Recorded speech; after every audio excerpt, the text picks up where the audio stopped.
남자에 대한 불신으로 연애할 때마다 불안감이 커집니다. 2023년 11월 5일 영어중문직 썰 행복본부의 날. 안녕하세요. 서울 정토회관의 아침이 밝았습니다. 스님은 새벽 기도와 명상을 마친 후 8시부터 외국인을 위한 영어중문직 설 강연을 했습니다. 전 세계에서 200여 명의 외국인이 생방송에 접속한 가운데 대화를 나누었습니다. 생방송을 시작하자 먼저 스님이 인사말을 했습니다. 하루하루 잘 보내고 계십니까? 한국은 이제 늦가을로 접어들었습니다. 단풍이 이제 마지막 철이 되어 잎이 떨어져 가고 있습니다. 올해 가을은 평년보다 날씨가 따뜻해서 모기나 각종 벌레가 극성을 부린다는 뉴스가 나오고 있습니다. 아마 기후변화의 영향인 것 같습니다. 오늘과 내일 비가 오면 기온이 갑자기 떨어져서 겨울로 접어든 날씨가 된다고 하네요. 저는 지난주에 추수를 다 했고 이제 농사일은 김장만 남았습니다. 스님의 일상을 공유한 후 질문을 받았습니다. 4명이 손들기 버튼을 누르고 스님에게 질문을 했는데요. 그중 한 명은 어릴 때 아버지에게 받은 상처 때문에 남자에 대한 불신이 생겼다며 연애를 할 때마다 일어나는 불안감에 대해 조언을 구했습니다. 남자에 대한 불신으로 연애할 때마다 불안감이 커집니다. My question is about relationships. I have a hard time trusting men because my dad had affairs when I was a child. As a result, I've become pretty certain that I don't want to get married, as I subconsciously think that marriage leads to misery. However, because I'm human, I still want to date and be in love. But whenever I get into relationships, I find that I become very anxious and worried about whether I can trust the person. Instead of enjoying the beginning and feeling like I'm in love, I just feel more anxious. I think this anxiety comes from wanting to protect myself and avoid getting hurt for any reason. I'm not sure if I can truly open up and enjoy relationships without feeling constantly on edge and anxious. 제 질문은 관계에 관한 질문입니다. 어렸을 때 아버지가 바람을 피웠기 때문에 남자를 신뢰하는데 어려움을 겪고 있습니다. 무의식적으로 결혼은 불행으로 이어진다고 생각하기 때문에 결혼하고 싶지 않다는 확신이 생겼어요. 하지만 저는 인간이어서 여전히 데이트하고 사랑하고 싶어요. 하지만 연애를 할 때마다 그 사람을 믿을 수 있을까 하는 불안이 커지는 것을 느낍니다. 연애의 시작을 즐기고 사랑에 빠졌다는 기분이 들기보다는 불안감이 더 큽니다. 이런 불안은 어떤 이유에서든 상처받지 않고 스스로를 보호하고 싶은 마음에서 비롯되는 것 같아요. 제가 긴장하거나 불안해하지 않고 진정으로 마음을 열고 관계를 즐길 수 있을지 모르겠어요. 옳고 그름이라고 하는 것은 나의 기준에서 비롯되는 것입니다. 예를 들어서 태어났을 때부터 한 남자와 여러 여자가 결혼하는 일부다처제 사회에서 자랐다면 그 사람에게는 그것이 자연스러운 것입니다. 반대로 여성이 한 명이고 남편이 여럿인 사회에서 자랐다면 그 사람에게는 그것이 자연스러운 것입니다. 또 남성 중심적인 사회에서 자랐다면 그 사람에게는 여성이 남성에게 순종하는 것이 자연스러운 것입니다. 또 남녀가 평등한 사회에서 태어나 자랐다면 그 사람에게는 그것이 자연스러운 것입니다. 한국에서 태어났다면 한국말을 하는 것이 자연스럽고 미국에서 태어났다면 영어를 하는 것이 자연스럽습니다. 우리들의 정신작용은 마치 컴퓨터의 소프트웨어와 같아서 어떤 정보를 입력하느냐, 어떤 앱을 까느냐에 따라서 그 작용이 달라집니다. 질문자가 나를 만나는 남자는 나만 만나야 한다 하는 기준을 가지고 있기 때문에 자꾸 불안감이 생기는 것입니다. 그런데 너는 나만 만나야 돼 하고 생각하거나 다른 사람을 만나도 상관없어 하고 생각하는 것은 나의 생각이지 상대에게는 아무런 영향을 안 줍니다. 나만 만나야 돼라는 기준을 가지고 있을 때 나만 만나면 다행인데 다른 사람을 만나게 되면 내가 그 사람을 믿지 못하게 됩니다.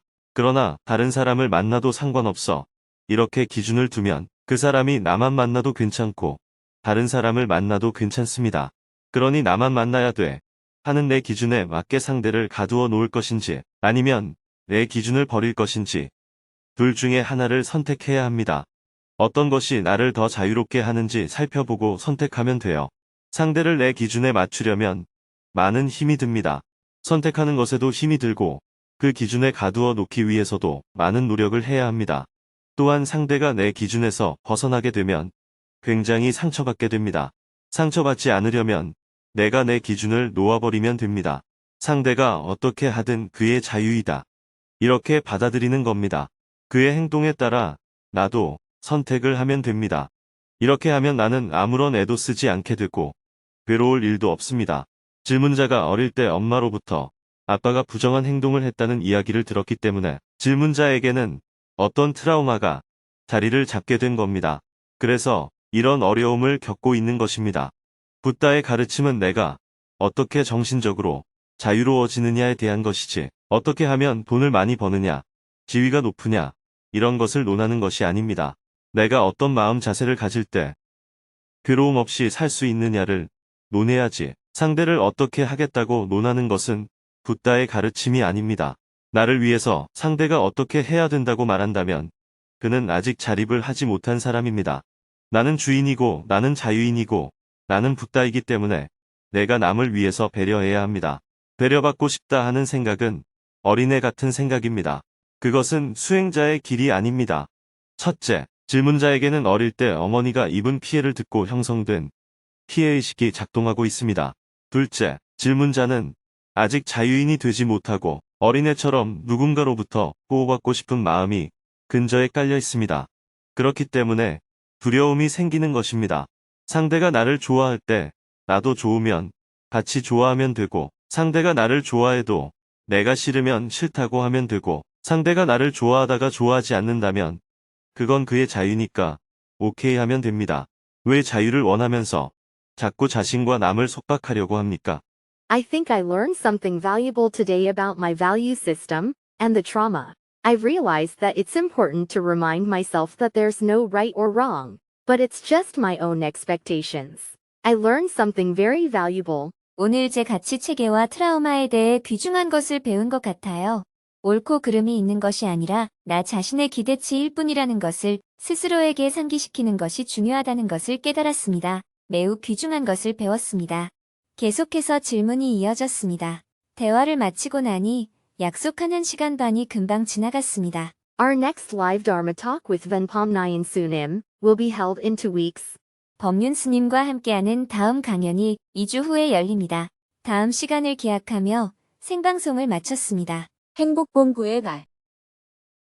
방송실을 나온 스님은 곧바로 정토사회문화회관으로 향했습니다. 오늘은 행복운동 특별본부 구성원들이 모두 한자리에 모이는 행복본부의 날입니다. 오전 10시가 되자 전국에서 430여 명의 행복본부 구성원들이 정토사회문화회관 지하 대강당을 가득 메웠습니다. 먼저 참가자 소개 시간을 가졌습니다. 정토회 대표님의 인사말을 시작으로 운영위원, 지회장, 모둠장, 모둠원들을 차례대로 소개했습니다. 해당 지회가 소개될 때마다 열렬한 환호와 박수가 쏟아졌습니다. 오늘 만남을 위해 새벽 3시에 지역에서 출발한 지회도 있다고 합니다. 코로나 팬데믹 3년 동안 온라인 공간에서만 만났는데 오늘은 모두가 화면 밖으로 나와 서로의 얼굴을 마주했습니다. 지회별로 퍼포먼스를 준비해 와서 각 지회를 재미있게 소개했습니다. 대강당은 웃음소리와 박수 소리로 가득 찼습니다. 열기를 이어서 대구, 경북 지회에서 축하 공연을 했습니다. 행복본부는 행복학교 확산을 통한 국민행복운동을 전개하고 있는데요. 전 세계의 행복을 팡팡 터뜨려보자는 의미를 담아 아주 재기발랄한 댄스 공연을 보여주었습니다. 이어서 경남지회에서는 먼 훗날 세계행복시민대회 100회를 상상하며 전 세계 참가자들이 함께하는 모습을 축하 공연으로 보여주었습니다. 아리랑 노래로 전 세계가 하나 되는 모습에 모두가 어깨를 들썩였습니다. 세계 각국의 의상은 모두 재활용품과 집안 곳곳의 생활용품을 이용하여 준비했다고 합니다. 행복학교가 널리 퍼져 전 세계 행복 시민들과 함께 축제하게 될 날을 기대하니 벌써 가슴이 설렜습니다. 이어서 스님과 증문즉설 시간을 가졌습니다.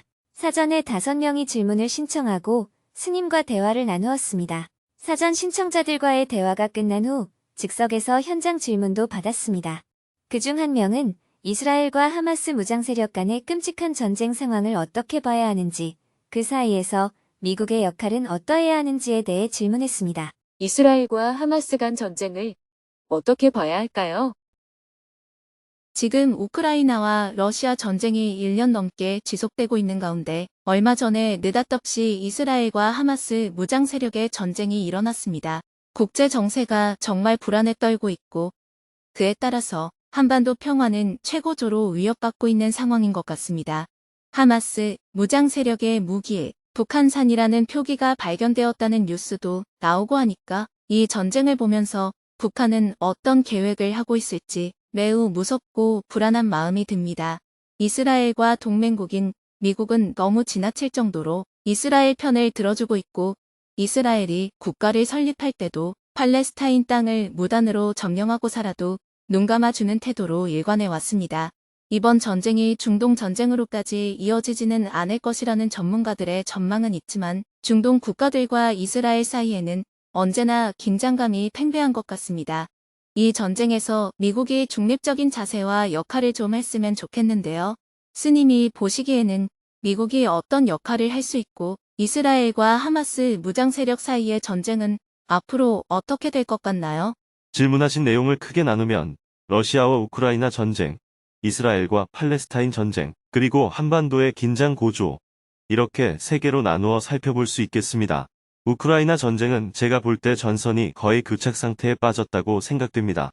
우리가 겪은 6.25 전쟁 때와 상황이 비슷합니다. 북쪽에서 밀고 내려왔다가 남쪽에서 밀고 올라가고 다시 중국군이 합류해서 북쪽에서 밀고 내려왔다가 다시 남쪽에서 올라갈 때는 많이 못 올라가고 휴전선을 중심으로 교착 상태에 빠졌는데 그렇게 되기까지 전쟁 발발 후 1년이 안 걸렸습니다. 그런데 휴전 협정을 맺는 데까지는 3년이라는 시간이 걸렸어요. 확 밀고 올라가고 확 밀고 내려올 때는 사람이 많이 죽지 않고 건물도 별로 파괴되지 않아요. 그러나 전선이 교착 상태에 빠져서 밀고 당기고 할 때는 엄청난 건물의 파괴와 인명살상이 일어납니다.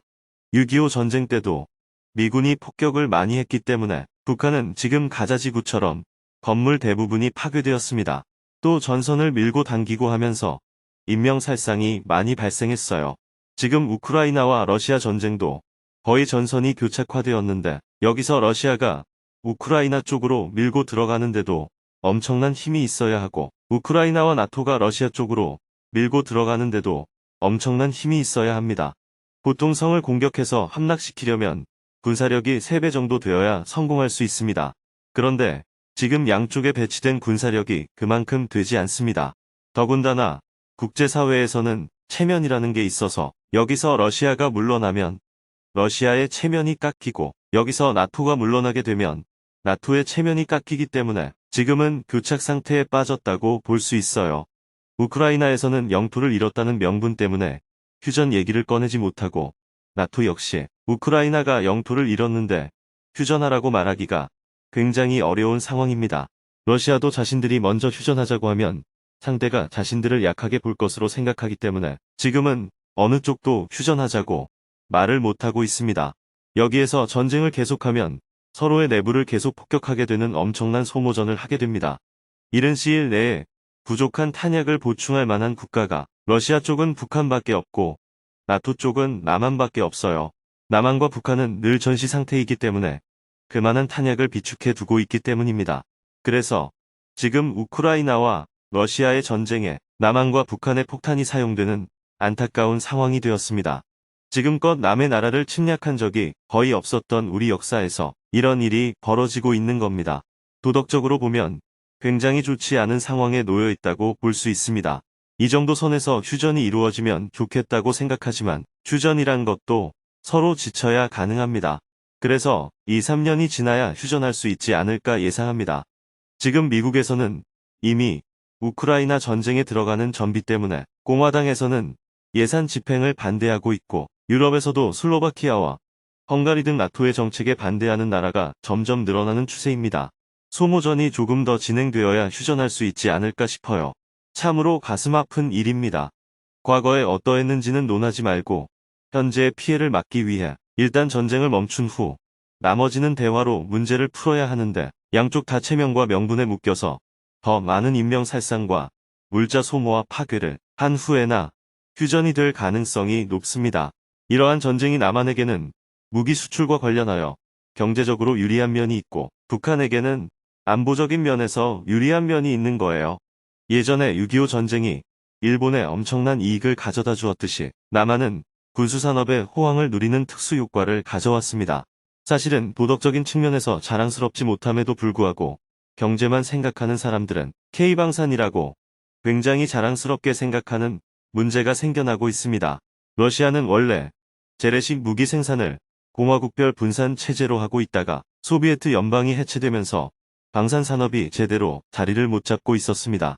그래서 지금 북한의 노동력이 러시아에 제공되거나 러시아에 충분한 물자가 북한에 제공되면 북한에서 군수품이 조립되어 러시아에 보내지는 이런 군수산업 위탁 생산 체계가 이뤄질 가능성이 높습니다. 이렇게 되면 북한은 무기를 가공해서 제공하게 되고 여기서 버는 이익은 옷을 가공해서 버는 이익과는 비교도 안 될 만큼 수익률이 높습니다.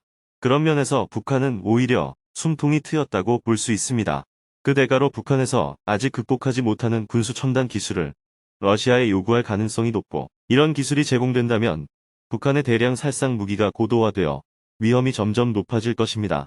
이런 일이 일어나지 않도록 막아야 하는데 지금과 같은 남한과 북한 간의 대결 구도는 북한의 그런 활동을 더 강화할 뿐 완화되지 못하고 있습니다. 북한의 그런 핵 전략에 대해서 우리의 방어 전략을 점점 더 고도화시키는 것은 국방의 관점에서는 하나의 방식이 될 수 있지만 실질적으로 북한 대량 살상 무기의 확산을 막는 방법은 되지 못합니다. 오히려 북한의 대량 살상 무기를 더욱 확산시키게 해주는 방식입니다. 북한 대량 살상 무기의 확산을 막으려면 남북 간의 대화나 북미 간의 대화 또는 우크라이나 전쟁이 빨리 끝나서 러시아와 북한 간의 군사협력 필요성이 없게 되어야 합니다. 그런데 지금은 그런 쪽으로 가기보다는 압도적 무력만이 평화를 가져온다는 관점에서 국방 정책이 이루어지고 있는 겁니다. 상대의 적개심을 완화시키는 것이 최고의 안보입니다. 우리는 하마스와 이스라엘의 전쟁에서 교훈을 얻어야 합니다. 이스라엘이 하마스에 비해서 100배 더 압도적인 무력을 갖고 있었습니다. 그런데도 하마스의 기습 공격에 구멍이 뚫리지 않았습니까? 이런 모습을 보면 압도적 무력이 평화를 가져오는 게 아닙니다.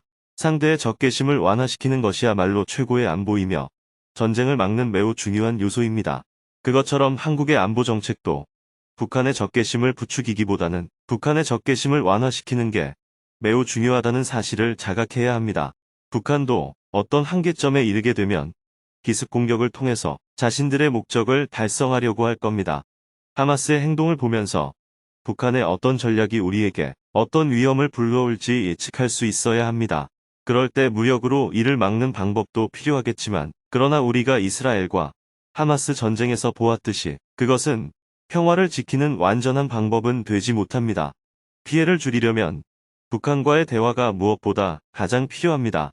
그러나 이스라엘과 하마스의 전쟁을 보면서 우리에게도 실질적인 전쟁의 위험이 있다는 사실을 많은 국민이 자각하지 않았을까 하는 생각이 듭니다.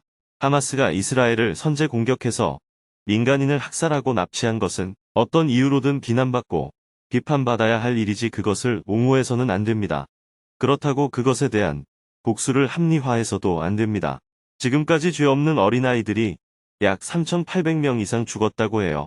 가자지구의 초토화된 건물 사진을 보셨듯이 이런 대량 살상을 저지른 이스라엘의 행동을 옹호할 수 있는 것은 유엔 헌장과 국제협약 어디에도 없습니다. 3,800년 전에 고대 바빌로니아 왕국의 왕인 함무라비가 법전을 만들었는데 그 법전에는 우리가 잘 알고 있는 눈에는 눈, 이에는 이라는 조항이 있습니다. 이 문구를 대부분 사람들이 눈을 빼면 반드시 눈을 빼야 한다는 복수로 해석하는데 실제로는 그런 의미가 아닙니다. 그 당시에는 상대가 내 눈을 빼면 내가 그 사람을 죽이는 것뿐만 아니라 상대의 가족도 다 죽여버리는 복수의 과잉이 있었습니다. 그래서 그 문구는 상대가 내 눈을 뺐으면 상대의 눈만 빼라, 상대가 내 이를 뺐으면 상대의 이만 빼라, 이런 의미입니다. 복수의 과잉을 막는 것이 이 법의 정신이었습니다. 그런데 이미 3,800년 전에 만들어진 법의 정신에도 전혀 맞지 않게 지금 이스라엘은 복수의 과잉을 합리화하고 있습니다. 이를 옹호하는 미국이 인도주의와 인권, 민주주의 가치를 얘기한다는 것은 앞뒤가 맞지 않다고 생각해요. 미국이 실제로는 국가 이익만 중요하게 생각하지 가치를 중요하게 여기지 않는다는 것을 이번에 적나라하게 보여줬습니다. 한국 정부도 가치 외교를 중요하게 여긴다고 강조하지만 실제로는 지금 어떤 외교를 하고 있는지 돌아봐야 합니다. 사람의 어떤 행위가 앞뒤가 좀 맞아야 하잖아요. 심리적으로 분석해보면 피해자가 본인이 피해를 보았다는 사실로 인해 어떤 가해를 해도 된다는 가해 정당화 현상이 있습니다. 내가 피해를 봤다는 이유로 상대를 죽이는 게 당연하다고 생각하는 거죠. 사형제도를 찬성하는 이유가 다 그런 거죠. 피해자의 이름으로 저 사람은 죽여야 해 하고 주장하는 것은 죄형 법정주의 정신에 어긋납니다. 법이 잘못되었으면 법을 고쳐야죠. 법을 초과해서 처벌하겠다는 것은 법치주의에 맞지 않는 복수라고 하는 감정적 행동입니다. 유엔 총회에서 가입국의 3분의 2인 120개국이 이스라엘의 비인도적인 폭격에 대해서 당장 중단하라고 결의했는데 미국이 거부권을 행사하지 않았습니까? 북한의 어떤 행동에 러시아가 거부권을 행사할 때는 엄청나게 비난하면서 미국이 비인도적인 사태에 대해서 거부권을 행사했을 때는 아무도 말을 안 하고 있습니다. 이런 모습을 보면 우리가 진정한 민주주의 정신을 갖고 있는 게 아니라 어느 한쪽에 편중된 사고방식을 가지고 있다고 평가할 수 있습니다. 북한의 인권을 외치는 사람들은 지금 팔레스타인의 인권에 대해서는 한마디도 하지 않잖아요. 이런 게 바로 모순입니다. 북한 인권이 열악하지 않다는 게 아니라 북한 인권에 대해 입에 거품을 물고 얘기할 정도였다면 지금 팔레스타인의 인권도 얘기해야 하는 게 아닐까요? 그런 측면에서 이스라엘과 팔레스타인 전쟁은 미국의 양면성이 적나라하게 드러난 하나의 모습이 아닌가 싶습니다. 미국의 도덕적 권위가 추락하는 이런 현상은 미국 일극 체제에서 다극 체제로 넘어가는 과정에서 나타나는 하나의 현상이라고 생각합니다. 이제는 미국이 모든 면에서 민주적이고 인도주의적이고 인권적이라는 이런 환상은 버려야 합니다. 특히 이스라엘에 대해서는 지난 수십 년간 국제사회가 이스라엘의 부당한 행위에 대해서 결의를 했는데도 미국이 계속 거부권을 행사해서 유엔 결의가 하나도 집행된 게 없거든요. 이제 우리는 세계를 보는 균형 잡힌 눈을 가지고 있어야 합니다. 이스라엘 국민들도 지금의 강경 정책을 모두 지지하고 있지 않습니다. 이스라엘 안에도 팔레스타인과 공존해야 한다. 이렇게 생각하는 사람들이 있습니다. 그 사람들이 정권을 잡았을 때는 팔레스타인과 평화협정을 맺고 지금까지 잘 공존해 왔습니다. 그러다가 팔레스타인을 절대로 인정할 수 없다 하는 극우적인 정권이 집권하게 되었는데 그것이 바로 네타냐후 정권입니다. 결국 이스라엘도 팔레스타인을 부정하지 않고 팔레스타인도 이스라엘을 부정하지 않고 두 국가를 서로 인정하고 가는 게 해결책입니다. 물론 서로 다 억울한 게 있겠죠. 그러나 두 국가가 공존하길 바라는 것이 전 세계 다수의 의견입니다. 사실 미국도 그걸 지지하고 있습니다. 그런데 네타냐후 정부는 팔레스타인 서안 지역에 60만 명의 이스라엘 사람들의 거주 지역을 마련해서 점점 점령해갔고 수도를 텔아비브에서 예루살렘으로 옮겼습니다. 원래 무슬림의 교리에서는 무슬림 신도가 아닌 사람은 무슬림 사원에 못 들어오게 하는 게 그들의 율법이에요.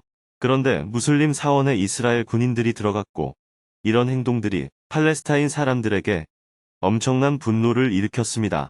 특히 가자 지역은 장벽을 쌓아서 영화에서나 보는 것처럼 수용소와 같은 형태로 사람들을 억압했기 때문에 팔레스타인 사람들의 분노와 고통이 극에 달했다고 볼 수 있습니다. 팔레스타인 안에서도 이스라엘과 공존하는 길을 찾는 집단이 있고 이스라엘을 절대로 인정하지 못하고 끝까지 싸워야 하는 집단이 있습니다. 후자가 하마스 무장 세력입니다. 하마스도 강경 세력이고 네타냐후도 강경 세력이에요. 양쪽 진영의 강경 세력이 지금 전투를 하게 된 겁니다. 그 피해는 팔레스타인 민간인들이 고스란히 입고 있는 거예요. 이스라엘에 놀리는 하마스라는 강경 세력을 팔레스타인 사람들이 거부하지 않았다는 겁니다. 너희들이 그 속에 섞여 있으니까 우리는 공격할 수밖에 없다. 이런 입장인 거죠. 마찬가지로 북한에 대한 경제 제재도 인도주의 원칙에 어긋납니다. 북한 노동자가 해외에 나가서 노동하는 것을 못하게 하잖아요. 북한에서 생산한 물고기도 해외에 못 팔게 하잖아요. 이것은 인도주의 원칙에 맞지 않습니다. 경제 제재를 가해야 한다는 사람들은 그런 돈이 다 군자금으로 쓰인다는 논리를 갖고 있습니다. 북한에는 국민이란 없고 다 북한 정부의 말만 듣는 사람들만 산다고 폄하해버리는 거죠. 이스라엘도 팔레스타인 민간인들에 대해 하마스와 같은 편이 아니거든. 너희 집을 떠나서 저 남쪽으로 가라. 이런 입장인 겁니다. 피난을 가지 않는 것은 너희가 같은 편이라는 증거이다. 이런 논리로 폭격을 하는 거예요. 이런 것은 인도주의 원칙에 맞지 않습니다. 지금 인도주의 원칙은 전쟁하더라도 전쟁과 관계없는 민간인은 폭격해서는 안 된다는 것입니다. 적군이라도 상처를 입었을 때는 치료를 해야 하고 포로가 됐을 때 죽이지 말고 보호했다가 전쟁이 끝나면 돌려줘야 한다는 것이 인도주의 원칙입니다. 전 세계가 인도주의에 대해 합의를 하는 이런 시대에 무차별적으로 병원과 학교를 폭격하고 전기를 다 끊어버리는 행위는 대량 학살 범죄라고 할 수 있습니다. 전기를 끊어버리면 병원에 있는 환자가 어떻게 되겠으며 환자들이 착용한 산소호흡기가 어떻게 되겠으며 백신 같은 걸 어떻게 보관하겠어요. 즉각 휴전하고 문제를 풀어야 하는데도 이스라엘 총리는 미국 대통령이 가서 얘기해도 말을 안 듣고 미국 국무부 장관이 가서 얘기해도 말을 안 듣고 그냥 무차별적 폭격을 하는 이런 상황입니다. 이렇게 되면 하마스의 나쁜 행위는 뒤로 묻히고 이스라엘의 나쁜 면만 점점 부각될 수밖에 없습니다. 왜냐하면 하마스의 행위는 이미 지나갔고 이스라엘의 행위는 지금 계속되고 있기 때문입니다. 현재 상황이 매우 안타깝지만 아무리 인도적 지원을 하려고 해도 지금으로서는 방법이 없습니다. 그곳에 누구도 접근할 수가 없는 상태이기 때문입니다. 이런 상황을 우리가 올바르게 이해하는 것이 필요합니다. 이스라엘이 강경하게 하니까 팔레스타인 안에서도 강경 세력이 득세하게 된 거예요. 그 결과 이런 끔찍한 충돌이 일어난 것이고요. 우크라이나도 극우적인 세력이 등장함으로써 러시아와 충돌을 하게 된 겁니다. 그것처럼 남한과 북한도 양쪽이 다 강경 세력이 집권하여 부딪히고 있어서 전쟁의 위험이 나날이 높아져 가고 있는 것입니다. 감사합니다. 현재 상황을 올바로 이해할 수 있었습니다. 계속해서 질문들이 이어졌습니다. 질문에 대한 답변을 마친 후 스님이 특별 손님을 한 분 소개했습니다. 여러분, 에나벨 박 아시죠? 미국에서 커피 파티 운동을 전개해서 시민 운동을 활성화시킨 분입니다. 얼마 전 한국을 방문했는데 특별히 이 자리에 함께 해주셨습니다. 에나벨 박은 2016년에 스님의 초청으로 한국을 방문했을 당시에 행복본부 멤버들에게 풀뿌리 시민운동에 대해 많은 아이디어와 방향을 제시해 주었습니다. 모두가 큰 박수로 에나벨 박을 환영했습니다. 스님은 에나벨 박에게 소감 한마디를 해달라고 부탁했습니다. 만나서 너무 반갑습니다. 저도 여러분에게 행복해지는 방법을 배우고 싶습니다. 여러분들이 만든 단체가 이렇게 커져 있는 줄은 저도 여태껏 몰랐습니다. 저는 요즘 세상에서 일어나는 일들을 보면서 특히 미국에서 일어나는 일들을 보면서 용기를 많이 잃었습니다. 그런데 오늘 여러분들의 활기찬 모습을 보고 다시 희망을 얻었습니다. 지금 여러분들이 확산시키고 있는 행복학교를 저도 미국에서 확산시켜 나가보고 싶습니다. 저도 여러분들이 하는 마음 공부를 같이 해보고 싶습니다. 감사합니다. 에나벨 박의 소감을 듣고 스님도 웃으며 한마디를 덧붙였습니다. 드디어 우리가 서양의 것을 따라 배우기만 하다가 이제 수출하게 되었네요. 우리는 지난 100년 동안 무엇이든지 서양에서 배우기만 했는데 지금은 우리가 하나하나 창조하는 것이 오히려 서양으로 수출이 되어서 인류의 행복을 선도하는 새로운 문명을 만들어 나가게 될 것 같습니다. 그러니 여러분 모두 자부심을 가졌으면 좋겠습니다. 최근에는 미국이 이스라엘과 하마스 전쟁에서 일어나는 참혹한 학살을 방관하는 모습을 보고 미국 안에서도 진보적인 사람들의 실망이 아주 큽니다. 상황이 어려워도 명분이 있어야 보람이 있는데 미국의 바이든 정부가 대응하는 모습을 보면서 에나벨 박도 실망감이 아주 크다고 해요. 그래서 여러분들이 하고 있는 행복학교가 어쩌면 미국 사회 안에서도 새로운 희망이 될 수 있을 것 같습니다. 큰 박수를 받으며 에나벨 박과 스님 모두 무대에서 내려왔습니다. 행복운동 특별본부 구성원들은 무대에서 내려온 스님에게 감사의 마음을 담아 케이크를 선물하고 스승의 은혜 노래를 함께 불렀습니다. 마지막으로 행복운동 특별본부 모두가 한자리에 모인 것을 기념하여 사진을 찍은 후 점심시간을 가졌습니다. 스님은 에나벨 박과 점심 식사를 함께하며 대화를 이어나갔습니다. 행복본부 구성원들도 정토사회문화회관 곳곳에 자리를 잡고 각자 집에서 싸온 도시락을 펼쳐 식사했습니다. 점심 식사를 마치고 스님은 평화재단으로 이동하여 에나벨밭과 더 깊이 있는 이야기를 나누었습니다. 전쟁이 날까봐 너무 무섭습니다. 생각을 떠올리지 않기가 어려워요. 스님은 행복하세요. 저는 괴롭지는 않아요. 한국에 오니까 어때요? 집에 온 것 같이 좋아요. 9살 때 미국에 갔는데 한국에서 계속 자랐으면 어땠을까 하는 생각이 자꾸 들어요. 한국에서 자랐으면 덜 외로웠을 것 같아요. 대화를 마치고 스님은 1층까지 배웅을 했습니다. 한국에 오면 언제든지 연락하세요. 다음에는 농사 짓는 시골에 가봐요. 네, 고맙습니다. 스님. 한편 행복본부 구성원들은 오후 내내 앞으로의 미래 방향에 대해 함께 토론하는 시간을 가졌습니다. 스님은 에나벨밭과 미팅을 마치고 다시 지하 대강당으로 이동하여 행복본부의 날 행사를 마칠 무렵 무대에 올라가서 마무리 인사를 했습니다. 오후 5시에는 평화재단을 찾아온 손님과 미팅했습니다. 해가 저물고 저녁에는 실내에서 업무를 본 후 일과를 마무리했습니다. 내일은 부탄 망실의 부비서실장과 부탄 지속가능한 개발 프로젝트에 대해 온라인으로 회의를 하고 오후에는 공동체 지부 공청회에 참석하고 저녁에는 방송문화예술인들의 모임인 길벗이 주관하는 직문직설 강연을 할 예정입니다.